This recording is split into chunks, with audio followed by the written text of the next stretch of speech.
Mhm. Et ça l'est depuis des décennies. D'ailleurs, ça a été l'opium qui a permis de faire tourner et d'enrichir dans des canaux de corruption énormément de familles au Gabon. Mhm. Mais non seulement on a accaparé ces ressources minières, elles auraient pu permettre de développer le pays et donc d'accompagner notre jeunesse sur plein d'autres volets. Et en même temps, le fait que notre économie n'ait été tournée que dans la production et l'extraction fait qu'on n'a pas une économie qui est diversifiée, déjà. La diversification, elle aurait pu créer en tout cas d'autres schémas de formation ou susciter le besoin, mais notre économie n'est pas diversifiée. Du coup, ça a créé un manque d'opportunités pour notre jeunesse. Ce manque d'opportunités, il est corrélé à notre système éducatif. Est-ce que le Gabon, ces 30 dernières années, les politiques, le parti qui était au pouvoir durant toutes ces années, puisque ça n'a été que eux seuls, est-ce que ces gouvernements, d'Ali 1, Ali 2, Omar, ont orienté le système éducatif de manière à faire sortir des écoles des diplômés en fonction des besoins du Gabon? Quand vous formez à des métiers qui sont tout à fait honorables et sur lesquels on a des besoins, la philosophie, l'anthropologie, l'ethnologie, l'histoire contemporaine, très sincèrement, aujourd'hui, est-ce que ces filières répondent, pour ne citer que des exemples un peu tirés par les cheveux, mais est-ce que ces filières répondent à un besoin économique? Moi, je trouve excellent l'expérience que j'ai pu voir en France, à Niort. Niort, en France, est une ville connue et reconnue parce qu'elle abrite les sièges sociaux d'entreprises assurantielles mutualistes. Et à Niort, ils ont créé des filières spécifiques. La moitié des écoles sur le secteur des Deux-Sèvres forment dans le secteur de l'assurance. Mais parce qu'il y a des entreprises qui financent ces écoles, parce qu'elles savent qu'au sortir de là, elles vont avoir besoin de ces diplômés. On a des exemples dans d'autres pays étrangers de gouvernements qui ont fait le choix de spécialiser des territoires dans des besoins spécifiques. Moi, j'habite un territoire qui s'appelle la Charente. Et ben en Charente, c'est la ville de la BD. La plupart des écoles, la ville de la BD et du cognac, et ben la plupart des écoles forment à l'hôtellerie, au cognac, au métier de l'onologie, les métiers du cinéma, de l'audiovisuel. Il n'y a pratiquement que ça. Si vous voulez aller faire du droit ou de l'économie, ben vous devez aller à Bordeaux ou à Poitiers. Tout simplement. Parce qu'ils ont compris que la richesse de leur territoire se trouvait dans ces secteurs d'activité et donc ils ont orienté pour bonifier le nombre d'étudiants qui sortira dans les prochaines années qui pourront être recrutés par ces entreprises-là. Dans le cas du Gabon, on n'a aucune politique éducative qui a été orientée sur les besoins. Donc ça, c'est aussi un problème parce qu'on a aujourd'hui une population de chômeurs non diplômés. Ça, c'est des personnes qui sont sorties du système scolaire pour des raisons souvent d'ordre économique et social parce que la famille ne pouvait pas suivre. Et puis après, on a une autre partie de la jeunesse qui, elle, est diplômée, mais elle est au chômage. Et ça, c'est un drame. Vous ne pouvez pas faire 5 ans d'études plus une année supplémentaire, donc 6 ans d'études, et même parfois aller jusqu'au doctorat, parce que le Gabonais est brillant. Là-dessus, il n'y a absolument rien à dire. Le Gabonais, la Gabonaise, dans des conditions scolaires, est brillant.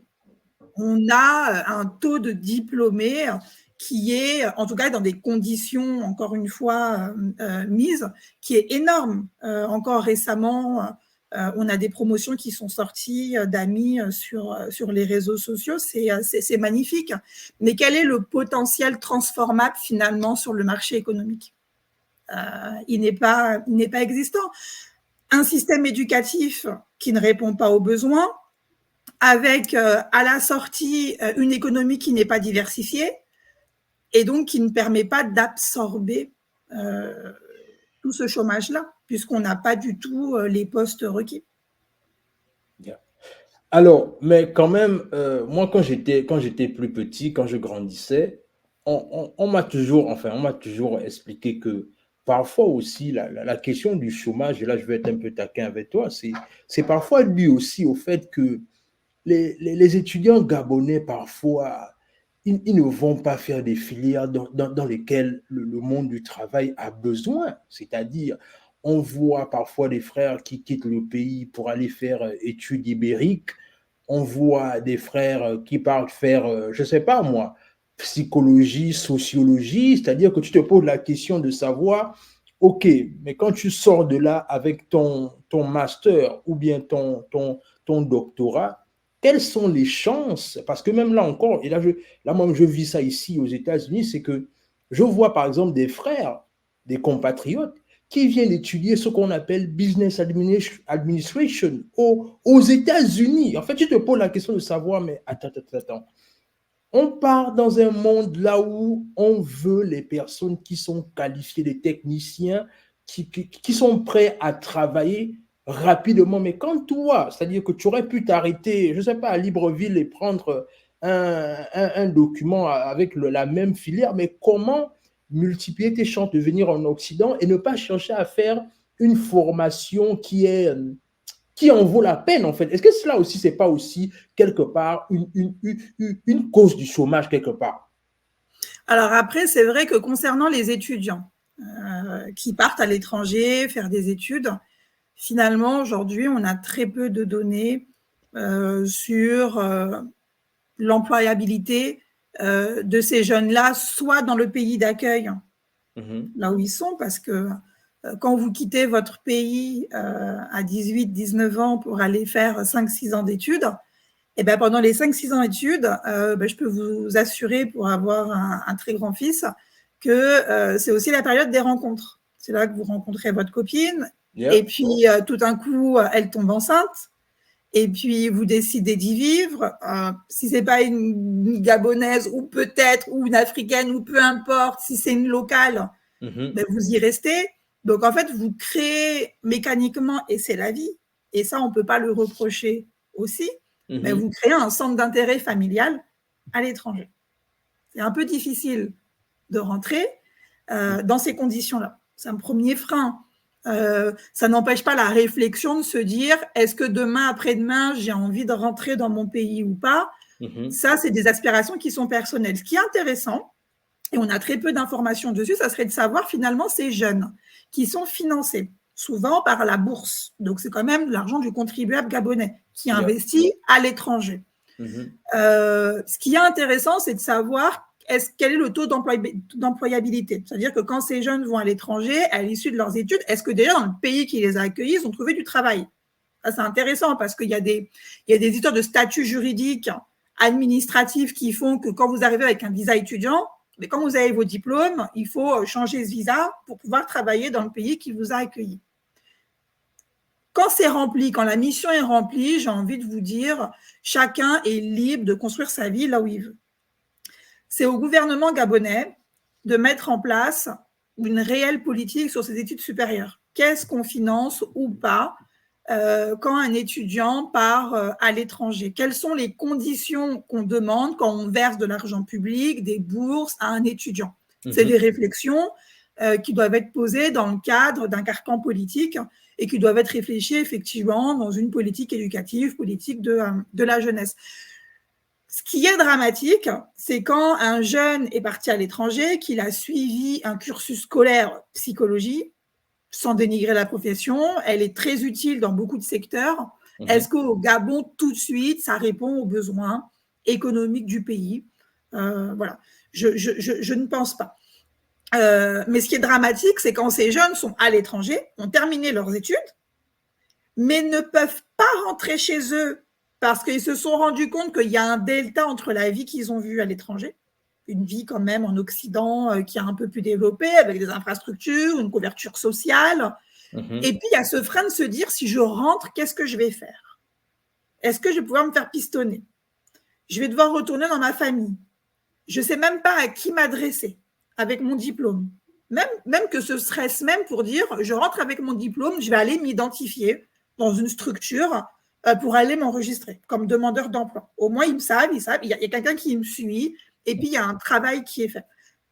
Il n'y a pas ça. Je pense qu'on a un système qui existe au Gabon, qui est, j'ai oublié le nom, mais qui est un peu comme un centre de Pôle emploi qui accompagne les demandeurs d'emploi, mais on n'en entend pas parler. À aucun moment, on entend leur communication sur les actions qui sont recueillies. Et en fait, ce qui est dramatique, c'est quand on a ces jeunes qui sont souvent, donc qui se retrouvent en situation irrégulière dans leur pays qui les a accueillis pour des études, parce que le statut d'étudiant est terminé. Ils n'ont pas trouvé de travail non plus sur place, donc ils viennent en situation irrégulière. Ils ne veulent pas rentrer ou ne peuvent plus rentrer. Et donc, effectivement, on les perd. Et cette perte-là, en fait, elle est énorme pour le Gabon, puisqu'on perd en population, ce sera notre sujet, mais on perd en ressources aussi, parce qu'on se prive d'une connaissance qui aurait pu être bénéfique pour notre pays. C'est ça. Et c'est vraiment un drame. C'est vraiment un drame. Et il y a ça, un très mauvais suivi. Il y a un très, très mauvais suivi des étudiants à l'étranger. Récemment, en France, ils ont été reçus par la nouvelle ambassadrice pour évoquer les problématiques et entre autres le retard des bourses. En 2024, aujourd'hui, on a encore des retards de bourse. Quand on connaît le niveau de vie en France, vous devez payer votre petit loyer, vous devez manger et vous devez pouvoir aller à l'école, suivre vos études, on ne vous a pas versé votre bourse pendant 3-4 mois, c'est dédommageable. Déjà, les étudiants français galèrent et, dit-on ici, vivent en dessous du seuil de pauvreté. Donc, que penser d'un étudiant étranger qui n'est pas chez lui et donc qui est privé pendant 2, 3, 4 mois, voire même des fois plus, ça s'est vu, de sa bourse d'études qui doit être censée le soutenir dans le parcours qu'il est en train de réaliser. Là, on en revient encore au choix politique de nos gouvernants.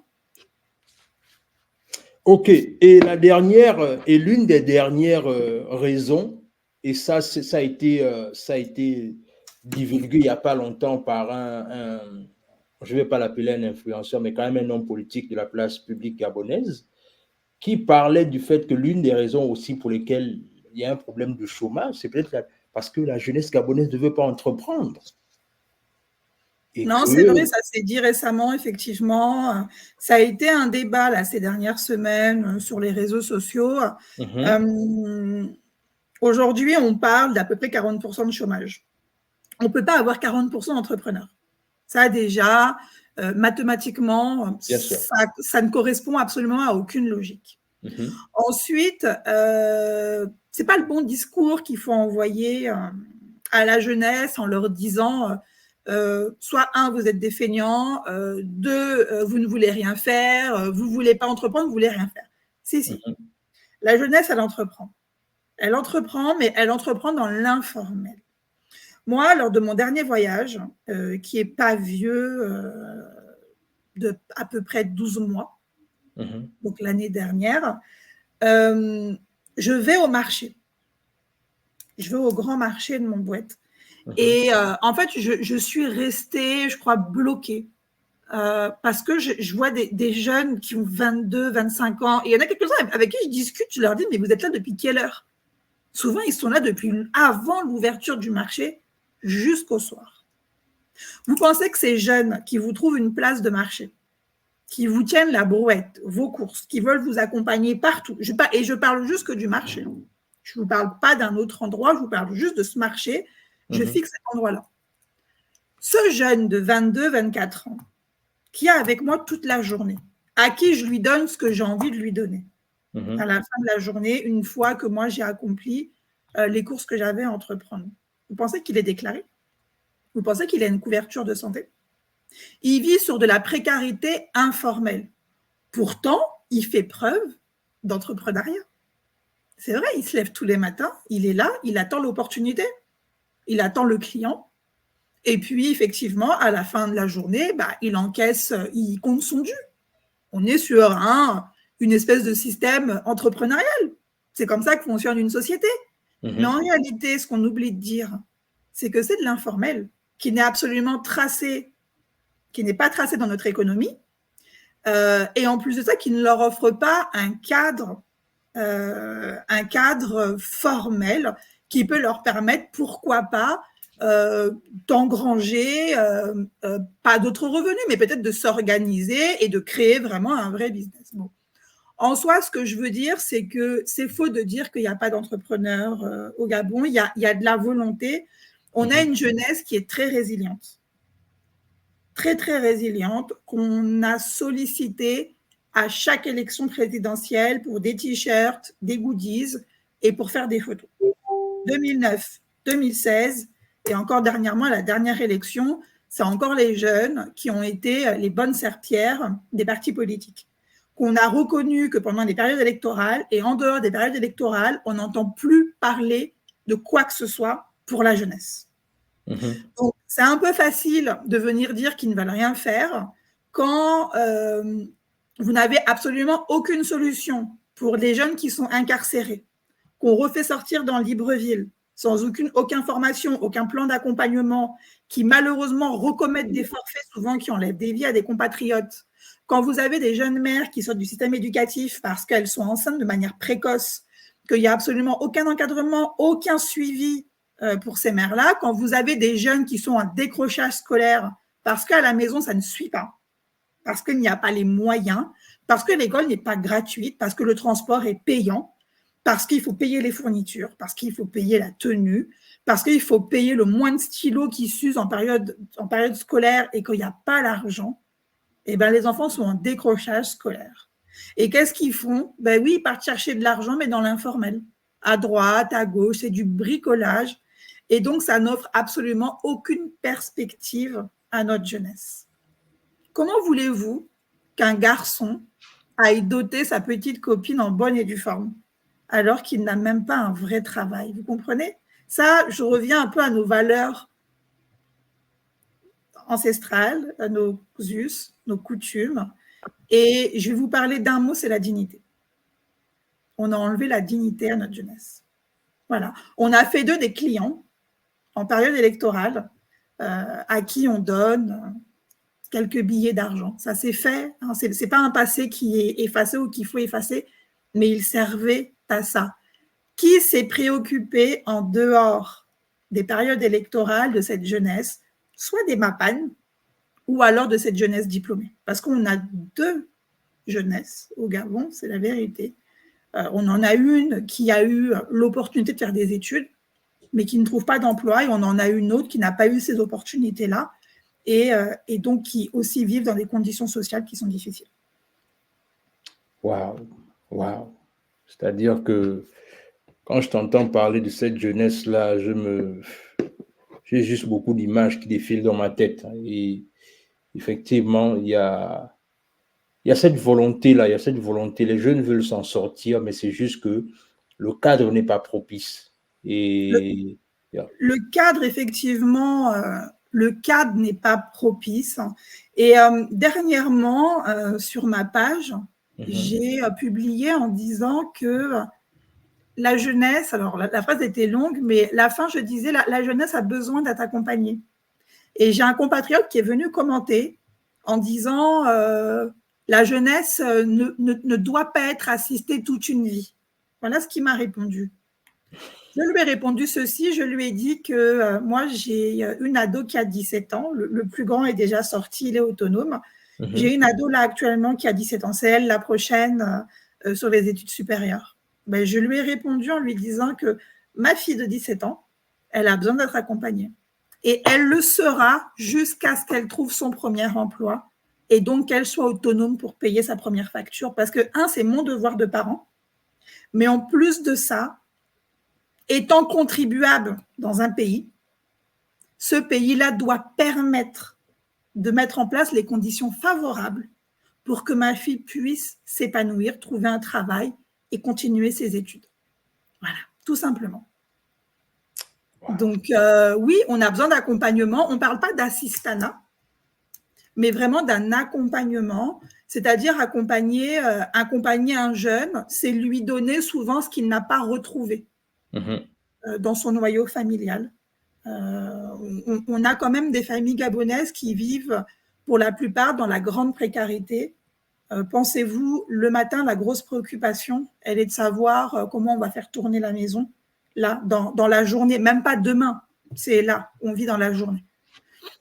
Donc, transmettre des valeurs, pour le moment, c'est trop demander à un pays qu'on a bloqué à des besoins primaires. Vous savez, vous connaissez le triangle de Maslow, le triangle des besoins. On a les besoins primaires, les besoins secondaires, les besoins tertiaires.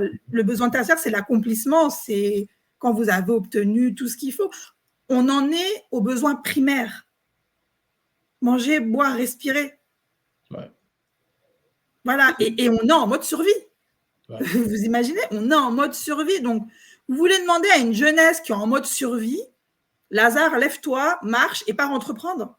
Ben, je suis désolée, ça ne s'est lu que dans la Bible. Là, dans la réalité, l'entrepreneuriat ou alors les opportunités de formation qui vont permettre de réorienter notre jeunesse, mais il y a un travail qui a à faire. Il y a un travail qui est aussi politique.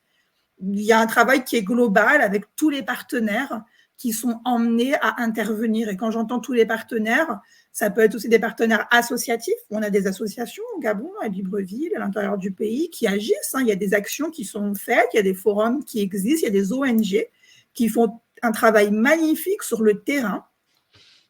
Et ces ONG-là ont besoin d'être mises en lumière par rapport à des ONG de premières dames qui viennent, je m'excuse, mais étouffer le travail en local qui est fait depuis plusieurs années par des associations, des structures qui accompagnent, mais qui n'ont pas assez de visibilité, qui sont invisibles et qui, eux, ont besoin de moyens parce qu'ils sont tous les jours au contact de ces populations. Ils connaissent exactement quels sont les besoins et comment impacter. Yeah. C'est ça, c'est ça. Waouh. Alice, vraiment, c'est-à-dire que quand je t'écoute parler, je peux ressentir la passion que tu as pour ton peuple, hein, l'amour que tu as pour ton peuple et pour la jeunesse gabonaise. Mais d'après toi, qu'est-ce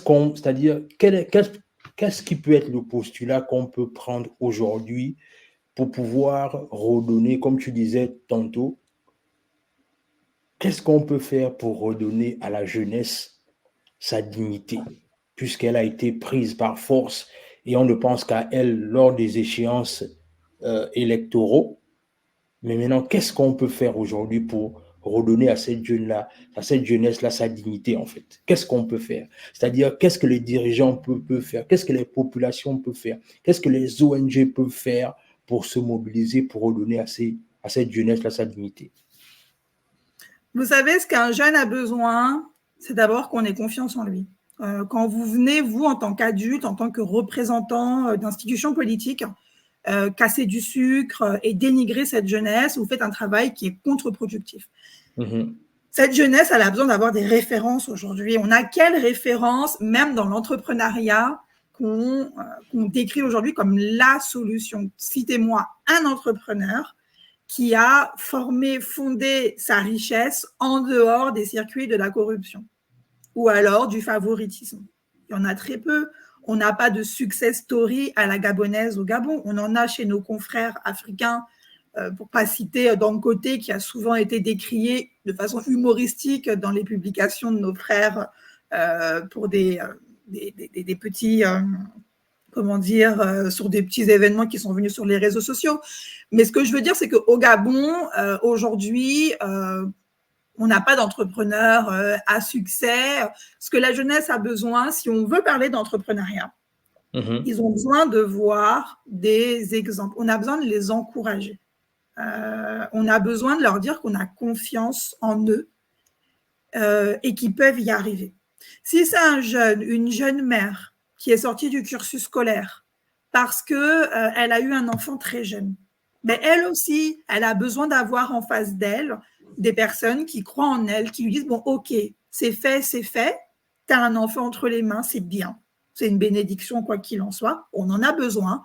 Maintenant, nous, on va t'accompagner pour que tu puisses être autonome. Quelle formation tu veux faire? Qu'est-ce qui t'intéresse? Est-ce que tu veux faire des stages de découverte? Dans quoi ?»